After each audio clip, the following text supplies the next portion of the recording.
السلام علیکم ورحمۃ اللہ وبرکاتہ۔ ایک بار کی بات ہے، ایک بادشاہ کی پرجا باغی ہو گئی۔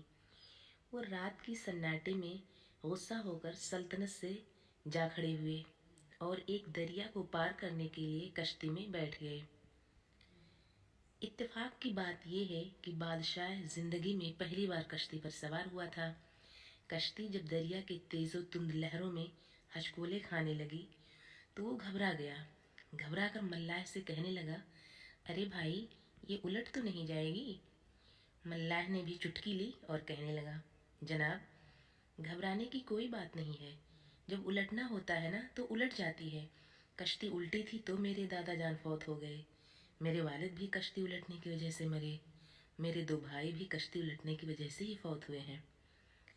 بادشاہ بری طرح گھبرا گیا اور کہنے لگا، تمہارے اتنے آدمی مر گئے مگر تم کشتی کو ابھی تک نہیں چھوڑ رہے ہو، بڑے بے وقوف ہو۔ ملاح بڑا ذہین تھا، کہنے لگا، تمہارے دادا جان کہاں فوت ہوئے؟ بادشاہ نے کہا، وہ تو بستر پہ لیٹے لیٹے دوا لیتے لیتے گھر میں فوت ہوئے ہیں۔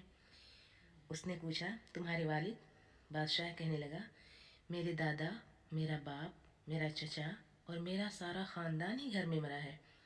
ملاح کہنے لگا، ارے تم تو مجھ سے بھی زیادہ بے وقوف ہو، جس گھر میں پورے خاندان کو مروا بیٹھے ابھی تک اس گھر میں رہ رہے ہو، اس گھر کو ابھی تک نہیں چھوڑا۔